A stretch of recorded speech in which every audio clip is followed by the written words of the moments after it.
Describe the antiderivatives of the function f of x equals 3x to the third minus 7x divided by x squared.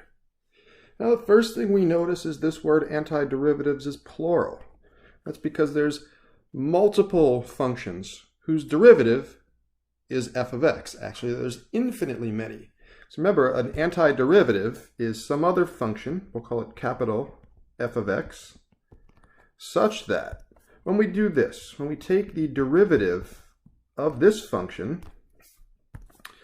we get 3x to the third minus 7x divided by the square root of x.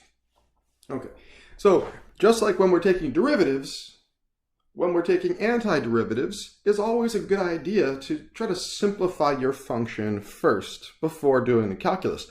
Now it looks like we have x's in the numerator and x's in the denominator, so we could probably do some canceling there. So let's start with that.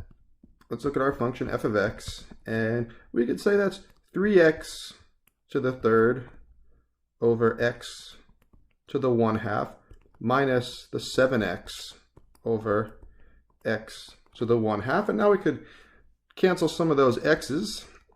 We got 3 on top and a half power on the bottom, so that's 3x to the power 5 over 2 minus 7x to the power 1 over 2. Okay, so now we have our f of x in simplified form. So now let's find the antiderivative. So we'll do the indefinite integral of the 3x to the, that should look like a 5, not a delta, 3x to the 5 over 2 minus 7x to the half dx, or with respect to x.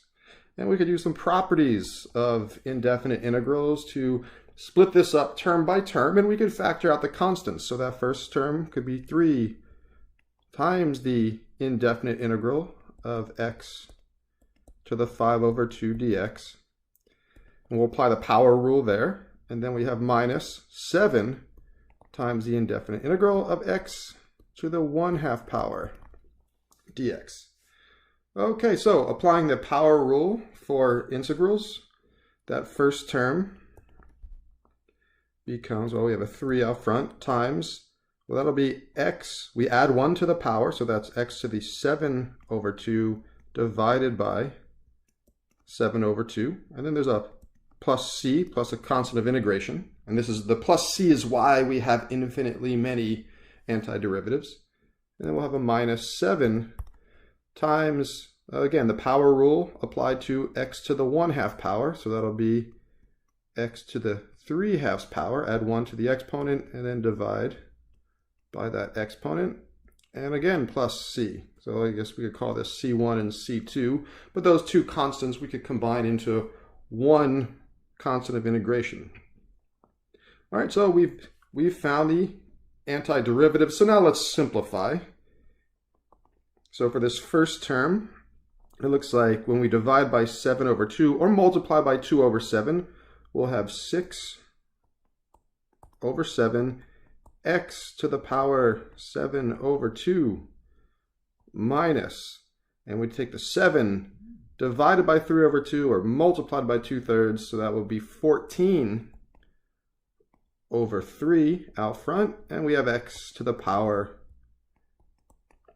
3 over 2. And then again, we could combine those two constants into one constant, and that is our expression for capital F of x. So the antiderivative, or an antiderivative of the original function f of x, is any function that looks like this. And since c could be any real number, there is a different antiderivative for each real number value of c. All right, that does it for this problem. I hope it was helpful.